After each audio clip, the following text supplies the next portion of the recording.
বিরল খনিজ নিয়ে প্রথম পর্বে আমরা আলোচনা করলাম। সেখানে আসলে যুক্তরাষ্ট্র চীনের মধ্যকার যে দ্বন্দ্ব, সেই দ্বন্দ্বের মূল কার্যকারণের একটি চিত্র আমরা দেখতে পেয়েছি। সেটি হলো যে তাদের যেই নিজ নিজ দেশের যেই মজুতের পরিমাণ বিরল খনিজের, সেইটার যে একটা ব্যাপক তারতম্য এই প্রতিযোগিতা বা দ্বন্দ্বের পেছনে মূল চালিকা শক্তি। এটার পাশাপাশি আরেকটি হচ্ছে যে তাহলে এই মজুদ কেন গুরুত্বপূর্ণ হয়ে উঠছে বা এই সম্পর্কিত প্রযুক্তি কেন গুরুত্বপূর্ণ হয়ে উঠছে, সেই প্রশ্নটি আসছে আসলে বিরল খনিজের ব্যবহার বা এটা যেই কাজে লাগে তার যেই উপযোগিতা, সেই উপযোগিতার প্রশ্নটি সামনে আসার কারণে। তো এই ক্ষেত্রে আসলে আমাদের একটু বুঝে নেওয়া দরকার যে আসলে বিরল খনিজ কি এবং কেন এটি আসলে এত গুরুত্বপূর্ণ। দর্শক, ইন্ডিপেন্ডেন্ট ডিজিটালে স্বাগত। বিরল খনিজ নিয়ে আসলে এক ধরনের দ্বন্দ্বমুখর পরিস্থিতি চলছে।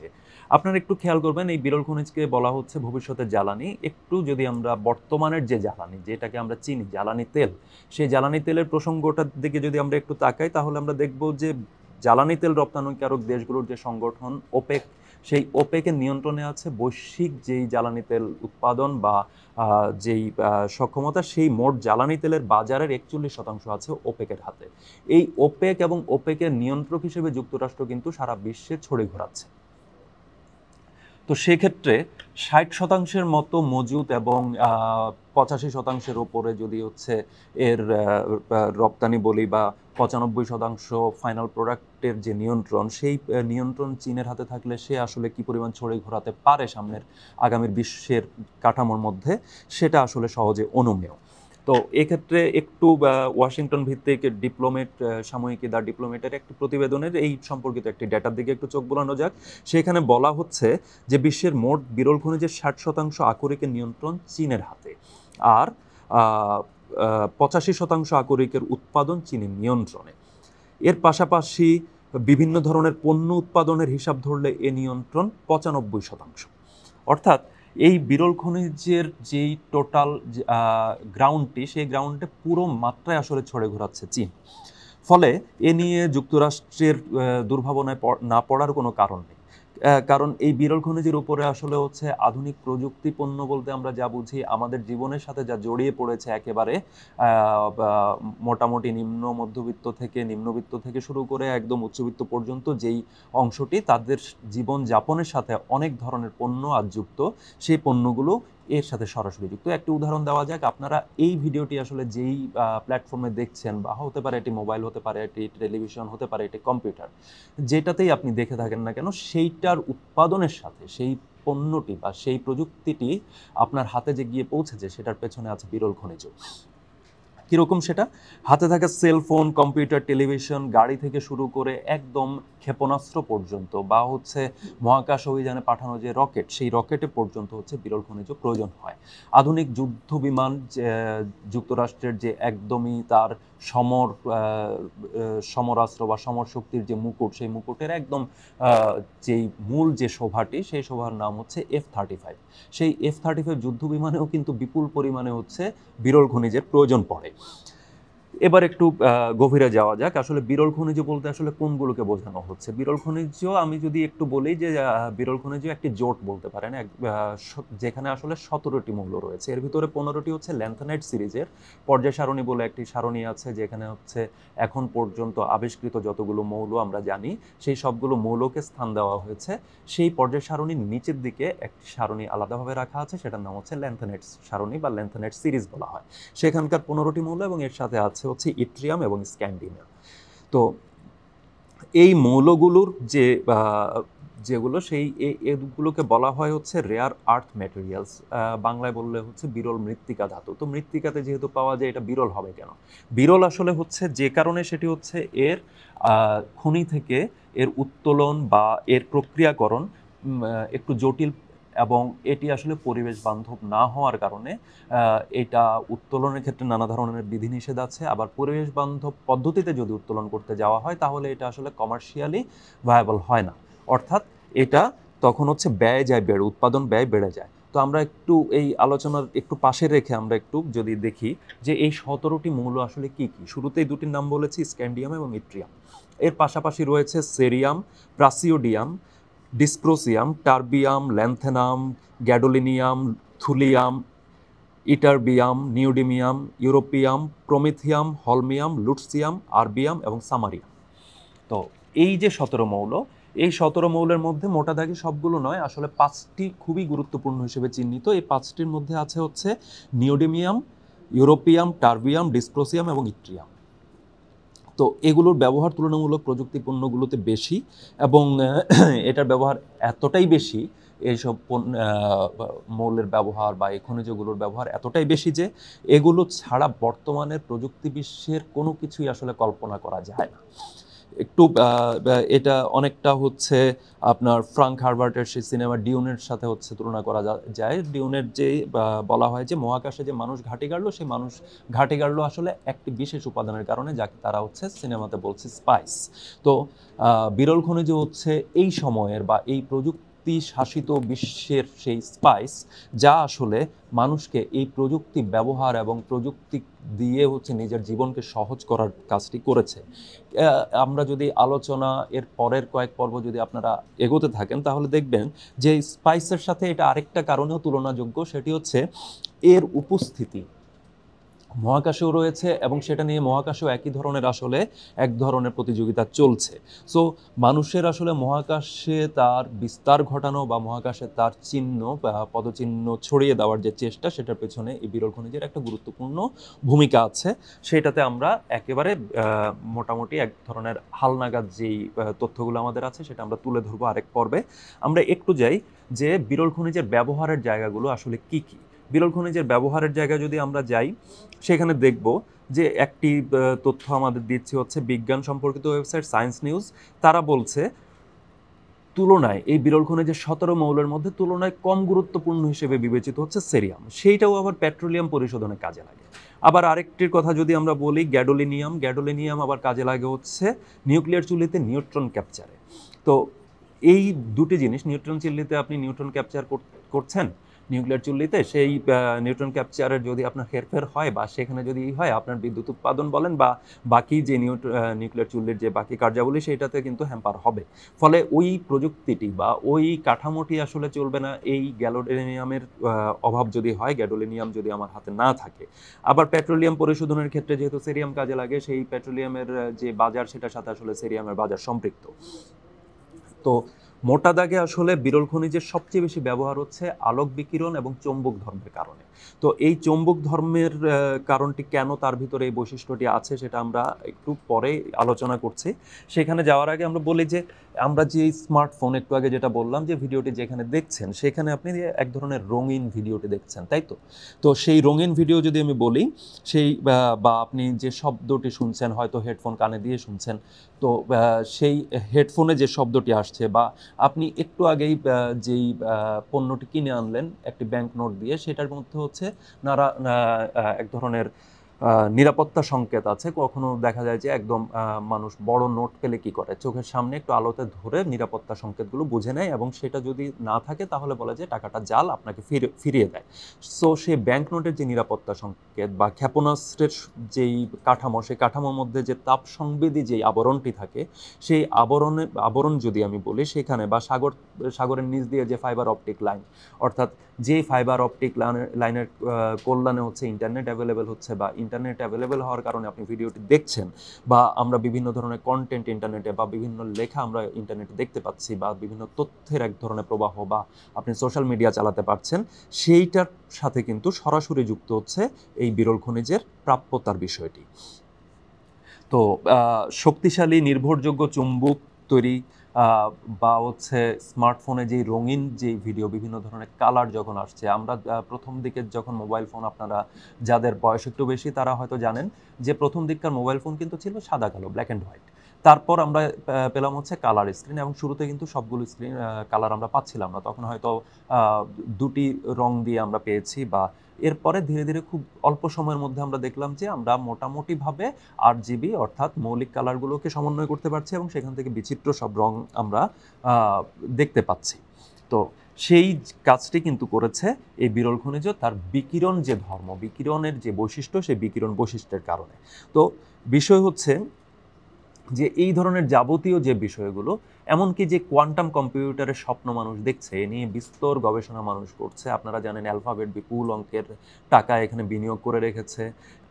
অ্যালফাবেটের পাশাপাশি আমাজনের বিনিয়োগ আছে, মেটার বিনিয়োগ আছে, নানা প্রযুক্তি যে মুঘল যতগুলো বড় বড় প্রতিষ্ঠান আছে তারা হচ্ছে এই কোয়ান্টাম কম্পিউটিংয়ে বিনিয়োগ করে বসে আছে। এবং বলা হয় যে কোয়ান্টাম কম্পিউটার যে প্রথম তৈরি করবে বা অপারেশনাল মোডে যে প্রথম নিয়ে যেতে পারবে তার সকল সম্ভাব্যতা নিয়ে, সে আসলে ভবিষ্যৎ পৃথিবীতে রাজ করবে। কোয়ান্টাম কম্পিউটিং আলাদা একটি জগতের সূচনা করবে।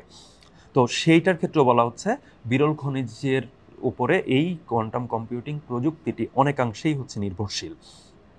কথা হলো, এই 17 মৌলের কি এমন বিশেষত্ব আছে যে সে এতগুলো জায়গায় এত গুরুত্বপূর্ণ ভূমিকা রাখছে? এখানে রসায়ন সম্পর্কে বা মৌলের কাঠামো সম্পর্কে যাদের যাদের বিন্দুমাত্র ধারণা আছে তারা হয়তো জানবেন যে মৌলের ভেতরে আসলে 3 ধরনের কণা, স্থায়ী কণা যেগুলোকে বলে, ইলেকট্রন, প্রোটন এবং নিউট্রন, এই 3 ধরনের কণা থাকে। এবং এই ইলেকট্রনগুলো আসলে বিভিন্ন অরবিটালে বন্টন করা অবস্থায় থাকে, সেগুলো স্থায়ী কক্ষপথ থাকে। আবার এই স্থায়ী কক্ষপথের পাশাপাশি হচ্ছে আমার বিভিন্ন ধরনের ভাগ আমাদের আছে, সেখানে নানা ধরনের অরবিটাল আমরা বলি, সেটা হচ্ছে SPDF। এর ভিতরে সর্বশেষটি আমরা বললাম এফ। এর এই 17 মৌলেরই বৈশিষ্ট্য হচ্ছে তার এফ অরবিটালে ইলেকট্রন আছে। এফ অরবিটালে ইলেকট্রন থাকলে সুবিধাটা কি? সুবিধাটা হচ্ছে এফ অরবিটালে থেকে হচ্ছে যখন উত্তেজিত হচ্ছে, সে উত্তেজিত অবস্থায় উপরের স্তরে গমন করে। তো সেটা তো অন্য অনেকেই করে, কিন্তু সেটার অরবিটালের কাছাকাছি অবস্থান থাকার কারণে সেই শক্তির পরিমাণটি আসলে খুব দ্রুত ট্রান্সফর্ম হয় এবং সেখানে বিকিরণ, সে যখন উত্তেজিত অবস্থায় উপরের স্তরে গেল, আরেকটি স্তরে গেল, সেখান থেকে যখন সে গ্রাউন্ড স্টেটে ফেরে, সে ওই শক্তিটি বিকিরণ করে চলে আসে। ওই বিকিরিত শক্তিটি কিন্তু আমরা রং হিসেবে দেখি, যেটা আপনারা স্মার্টফোন থেকে শুরু করে কম্পিউটার বা টেলিভিশন স্ক্রিনে দেখে থাকেন। আরেকটি বৈশিষ্ট্য আছে, সেটা হচ্ছে এফ অরবিটালের জায়গা হচ্ছে সে 60টি ব্লকে হচ্ছে ইলেকট্রন রাখতে পারে। সেই 60টি ব্লকের মধ্যে দুটি, প্রত্যেক ব্লকে এক জোড়া করে ইলেকট্রন থাকতে পারে। ফলে ওইখানে যেহেতু ডিস্ট্রিবিউশনের উত্তেজিত অবস্থায় হচ্ছে, সেখানে সবচেয়ে বেশি সম্ভাবনা থাকে সিঙ্গেল স্পিন, অর্থাৎ ইলেকট্রন একটি জোড় যখন থাকে, একটি যদি ক্লকওয়াইজ স্পিন করে আরেকটি অ্যান্টি ক্লকওয়াইজ স্পিন করে, ফলে যেই ইলেকট্রনের যে প্রবাহের কারণে যেই তড়িৎচুম্বকীয় বল তৈরি হয়, একটি আরেকটাকে নেগেট করে তারা একসাথে থাকতে পারে।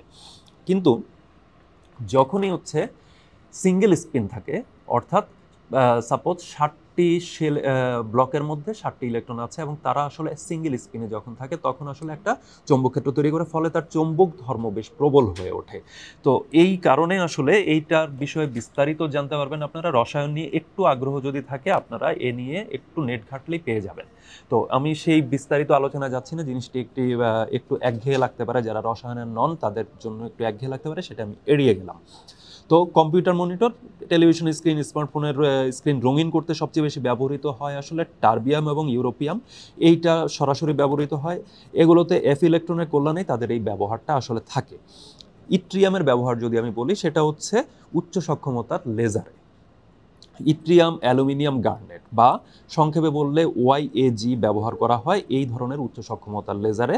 আর এর সাথে যদি নিউডোমিনিয়ামকে যদি হচ্ছে জুড়ে দেওয়া হয়, তবে এর ব্যবহারিক বৈচিত্র্য বেড়ে যায়। কতটা, কী ধরনের ব্যবহারিক বৈচিত্র্য বেড়ে যায় সেটা একটু শুনলে বুঝবেন। স্টিল কাটার থেকে শুরু করে আপনি শরীরে যে ট্যাটু আঁকেন, সেই ট্যাটু আঁকা পর্যন্ত এই যেই নিউডোমিয়াম YAG, এইটার ব্যবহার ব্যাপকভাবে আছে।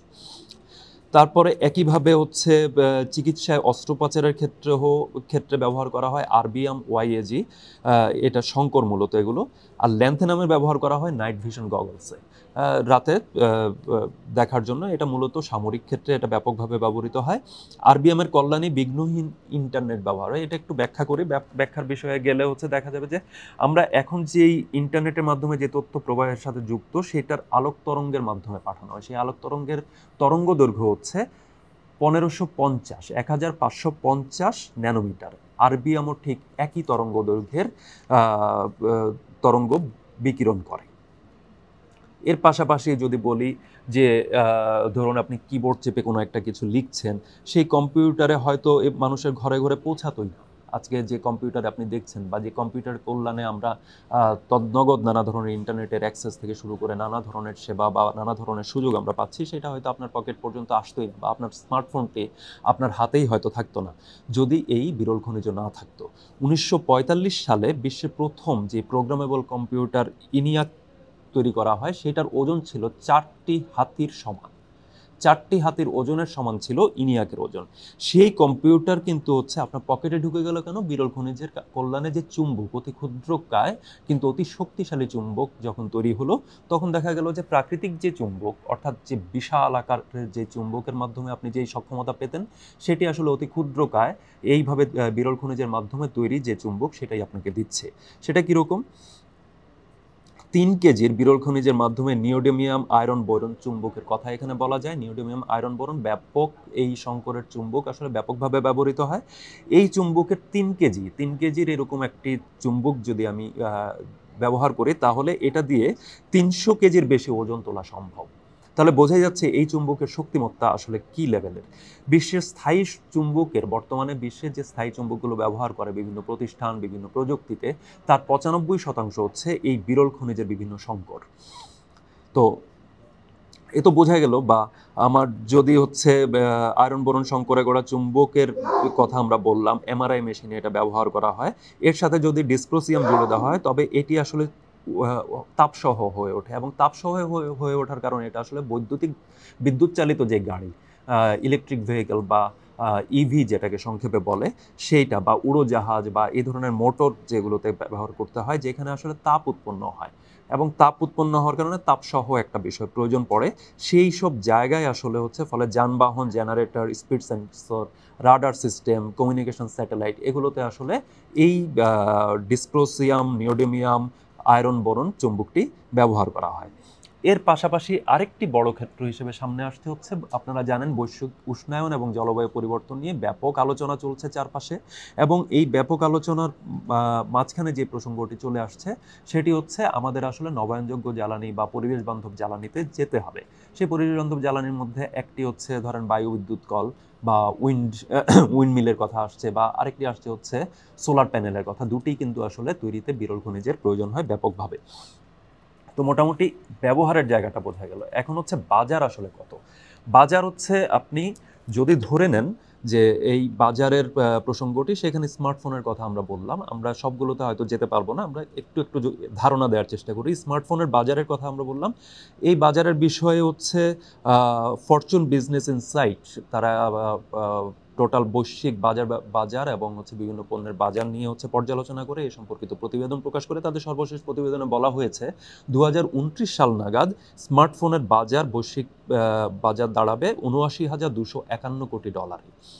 আর পরিসংখ্যান ভিত্তিক ওয়েবসাইট স্ট্যাটিস্টা জানাচ্ছে, গৃহস্থালিতে ব্যবহৃত ছোটোখাটো স্মার্ট ডিভাইস যেগুলো আমরা ব্যবহার করি, সেইটার বাজারের আকার দাঁড়াবে হচ্ছে $25,000 কোটি।